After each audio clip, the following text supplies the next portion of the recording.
of Be Great podcast, where we always speaking to great people who have done phenomenal things. And today I have a special guest. His name is Dr. Stephen Loney. How you doing, Dad? Doing well, son. How are you? I'm doing great. Definitely good to see you today, Dad. We actually look forward to having a great conversation. I know so many great things going to come from this conversation. It's going to bless many people. If you wouldn't mind, just take a few minutes just to introduce yourself, let people know a little bit about who you are. I'm Dr. Stephen Loning, um, living here in Durham, North Carolina. Um, I'm the father of two wonderful children. My son Stephen Jr. and my daughter Nicole, and I have four or five grandchildren and one great granddaughter. I'm a clinical director of a behavioral health care clinic dealing with substance abuse, mental health, which is a great big problem in our community. And I'm pretty active in the community. One of the things, I remember as a child watching my father, and we didn't move a lot, but I remember moving three times, and each time he moved, he would join one of the local political parties, and he stayed active in community activities. So that's something that I've been strong in. I'm also an ordained minister. Minister at associate minister at my church, and so I stay pretty active in ministry and mental health, substance abuse, mentoring. So just doing a wide range of things, and I enjoy with hanging out with my son, and I enjoy communicating and hanging out with my daughter and my grandchildren, and so just really having a good time at this stage of my life, and just being able to look back and just continue learning how to live better and have a better life, and passing on the message of some of the um, roadblocks and loose stones on the path of getting here at this stage of anyone's life, and and continuing to learn how to live in these senior years. Something that is also a learning experience. Awesome, awesome, Dad. I just wanted to, definitely unpack a little bit about your story. But like I said, we've had several times where we sat down on the podcast before, and I kind of want to have a direction of where we're going to in this conversation. And so, knowing that not only that you are a clinical director, and if you wouldn't mind, impact, let people know what that means, and also I want us to talk about just how you come about even in getting into this field, so we can also let people know just how not only that you are one who can help people, but you have a story behind that. So if you can just explain a little bit about what you do as far as profession, and then also just how you came about. I'm a product of the '60s civil rights movement and the Vietnam War and all that, and in that era, during the civil rights movement and the Vietnam War. Um, if anybody ever watched the Godfather movie, one of the problems in the Godfather, one of the Kingsmen wanted to sell drugs, and the Godfather didn't want to do it, and he said, "We just sell it in the blackies." You know what I mean? In the ghettos, the black neighborhoods, and somehow in the '60s, out of nowhere, a lot of heroin just seemed to appear in everybody's black community during the civil rights movement. And of course, I became a victim of shooting heroin or using heroin at the time. And for a lot of years, I got caught up in the game. And in that time, I got married, and and of course, in addiction, it's impossible to be uh, a parent of anything. It's extremely hard to get any kind of financial gain, or and it just destroys the community, and it's still doing that. Back then there weren't a lot of programs in the community, but I was fortunate enough to get clean in 1980, and I've been clean, and during that time, I got a chance to come into the field of as an addiction specialist or as a substance abuse counselor, and I had an opportunity to grow and learn in being a counselor, and God has blessed me through those years of from certification to getting my undergrad and my master's and my doctoral in the field of clinical counseling. And I've worked in every capacity of that. The problem is mental health has become a major issue in our community too, you know, because of the sign of the times, and it's sad because especially as African Americans, several things we don't focus on. One is our health. We just we eat poorly, we don't diet, we don't go get our medical exams, and in this fast-paced time with all the stress on every level, some of us suffer from depression. Some of us suffer from stress, anxiety. There are a lot of mental illnesses that people are suffering for, but because of the stigmas, the stereotypes, child, all you need to do is pray, and all you just need to stop using drugs, and it's never that easy. It's not that easy, and so. Um, Providing services in our community is something that needs to be done in breaking through those stigmas. And as a minister of the gospel, too often people just say pray about it, and it's not that easy. Jesus is not coming back to make any more sandwiches. There's certain things that we're going to have to do and be responsible for our brothers and sisters in the community. Right now I have several persons who have some real severe mental illnesses and drinking alcohol and using drugs, and people in the community say, child, you don't need that medication. All you got to do is use willpower. And some of our young children, and I work with the criminal background of folks who are criminally and have some criminal issues. I work with people who have done 20 and 30 years in federal penitentiary and come out, and you after being 20 years in the prison system, and you come back out in this changed world, it has to produce some stress, some anxiety, some depression. And people come out, and because they can't handle the stress and the newness and the change of society, um, they go right back to the old behavior and end up right back in the same penal system. And the problem is, they're not recommended to, or the family or the community doesn't suggest that they, or even the church don't say, you know, let's get you a mental health examination or evaluation. Let's get you some help learning how to deal with, life without having to use any form of substance, sex, gambling, which is another major problem today in our community. We're riddled with problems. Um, and the core of it is as African American and in our culture, there's a lot of suffering going on. But the good news, there's a lot of help too. As myself, I went, I hit rock bottom, but God has blessed me. I was able to go get the help that I need. I was supported by others to go back and get an education.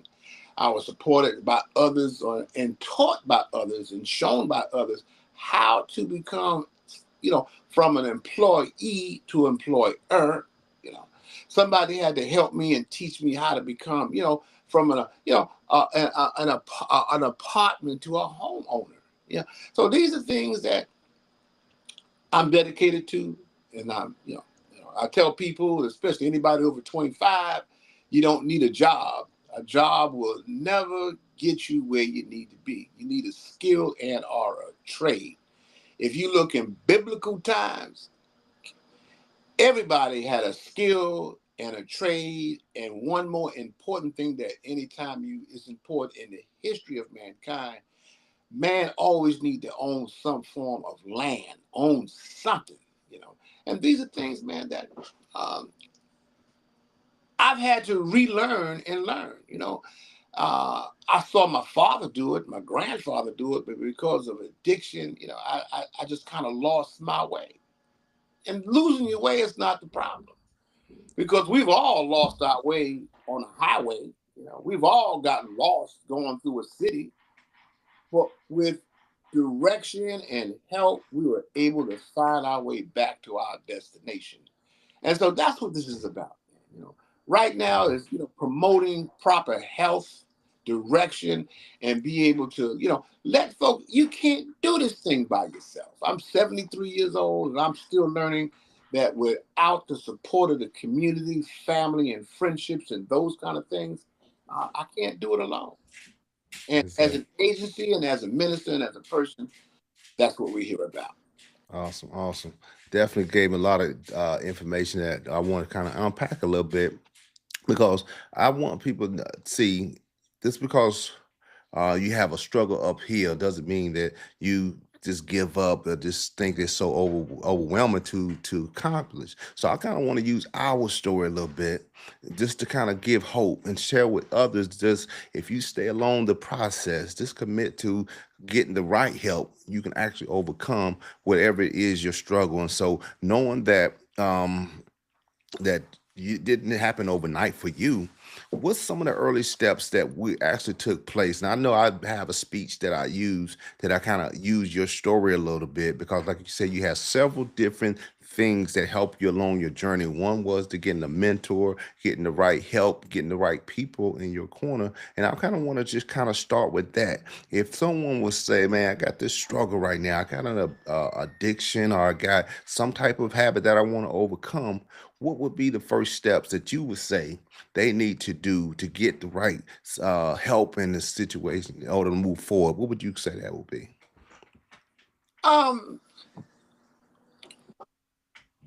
you know, it's the same process to success. You Mhm. know, first I got to find a fellowship.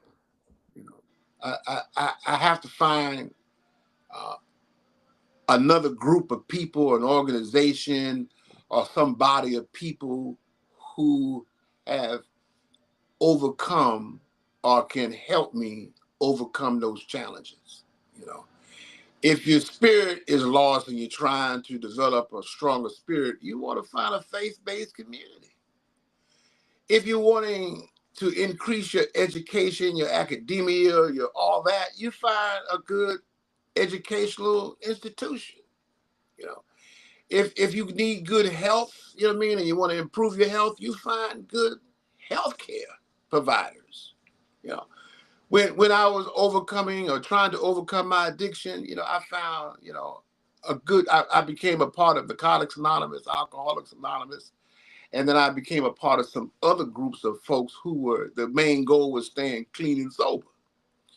And once I became a part of a particular fellowship. In other words, if you want to make money, you need to find folks who are making money and try to become a part of that fellowship. Because in any body that you become a part of and connected to that is taking you where they're at, and you can jump aboard because there's nothing new. Whatever your challenge is, somebody's already doing it. Somebody's already overcome it. So it's no recreating nothing. It's going to go be a part of that body and joining and saying, hey, I need some help, direction.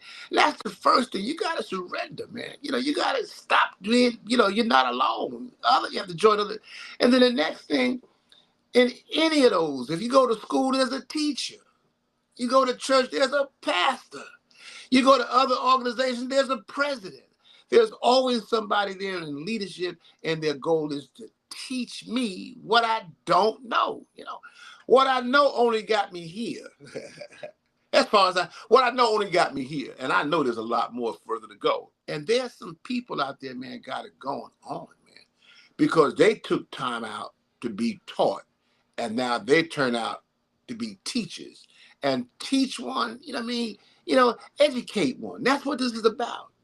So I found some people, man, who are willing to teach me how to stay drug free. You know, I joined the field of being a professional, therapist. And so I found some folks, man, who would teach me what certifications I needed, what educational background that I needed, what, kind of treatment modalities that I needed, what college education. And, so I needed to know those things. If you're struggling with drugs and alcohol, man, there's certain things you got to learn. It's relearning just about everything.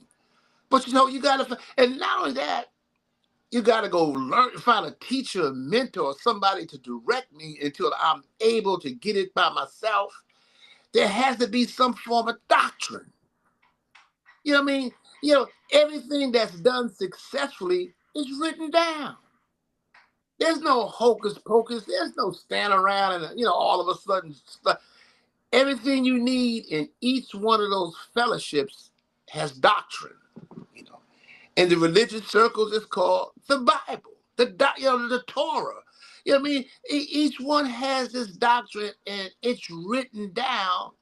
There was a little cat on TV years ago, man, and he used to have a commercial, and he'd be a little goofy kind of guy. And he used to have these dollar signs on his jacket. You know what I mean? He'd say, "If you read my book, you become a millionaire." If you read the book, he had it written down, and what he had down would make a person a millionaire. The problem is people didn't want to do it. See, so people want to become spiritually fit, but it's written down. People don't want to do it. People know they need training and skills, but they don't want to go to school. I'm not talking about them. I'm talking about those folks, man, who want to do it, man. Yeah, you You got saying to some read the things. Yeah, doctrine. You got to you, read the doctrine. And then once you read the doctrine and you listen to the teaching and you stay connected to the fellowship, you get a chance to live it. yes. You get a chance to live it. And I'm living it. Mm. Yeah, you said some good stuff right there. So the first thing, of course, is you want to connect yourself with the answer. Then you have to apply yourself to the information that you've been given in order for it to actually take root over time to produce the right fruit that you want to have in your life. And so that's really good that you definitely have to commit to a process of the right doctrine. And one more thing, when the student is ready, Hmm. the teacher shall appear. When Yes. you're ready to be taught as a student, teacher gonna show up. Oh yeah, exactly. And what I wanted to share also was the importance of relationships. Like I say, I want to kind of dig back on even putting us in that place of our relationship is solid now, but it wasn't always just solid because we had to build over time what we have now. But I want you to kind of touch on that, just how, in wherever someone's journey, no matter how muddy that water may have gotten, how to rebuild and establish healthy relationships. The the the the the, the, the design I just talked about um, is one that can be used in for any purpose. You know, because of addiction. It was hard being a father. You know what I mean? It was hard. And I wasn't able to be to be who I wanted to be when my children were children and in their teens. You know, because I wasn't connected to a fellowship. I wasn't teachable. Okay, I wasn't following no doctrine. Only doctrine I was following was while I was rose and give me a joint and an occasional one-on-one. There wasn't nothing spiritual or divine about that journey. And of course, I fell into what they call the abyss. But what happened was over the years, as I became a part of, my children became a part of a fellowship. And because there's something about the ingredients for success, it just doesn't apply to money. If you want to be in a relationship with somebody and that relationship is supposed to grow, how do you get married to somebody? You a gymnastic and they a eater. Yeah, that don't work. I mean, y'all have to have some kind of, you know, you know. We became a part of the same sort of fellowship, and the magic and the gel of the spirituality began to work because between my son and me in those years that things weren't so good, but when I got back on the path, we begin being taught spiritual principles. And being taught those spiritual principles, learning how to forgive and learning how to let go and learning how that we need to learn how to, that pray for each other, those things begin to materialize. And as we became, so not only that, as we began to read the doctrines and understand, our strengths and weaknesses, and that we're not junk, that God made us and strengthened us, and we can begin to look at both of us came, my children's mother and my parents, both our parents came from strong Black families. And those things were always there. But as we grew older and we began to connect on the same path, heading on the same journey to be successful, to be the men and women that we're known to be. And now we're back on a fellowshipping that kind of on a highway of life came together. And on the highway of life, when we began to be taught by some of the same ideologies and methodologies. And on that path, we began to read the same books and have the same understanding. And here we are right now, man, serving the same meal. So over a period of time, man, it's not important what church he goes to, what school he went. All we know is we belong to the same thing, man. The fellowship of being the best you can be. Like my son always say, be great. See, I belong to a part of the fellowship that says be great. Be the best you can be. There's no name to that, but that's a fellowship of people. There are winners and losers out here. You can be a part of the fellowship of losers. That's yours. Okay. Y'all ain't being taught nothing. Okay. And you're probably not, but the fellowship of winners are always looking for leaders to teach. And fellowship of winners are always willing to teach somebody else where the loose stones are on the path of life. And we can always show somebody where we got the information from. Because it's not about me. It's written in the book. The only thing I said, man, I had to learn how to become disciplined, put some order in my life.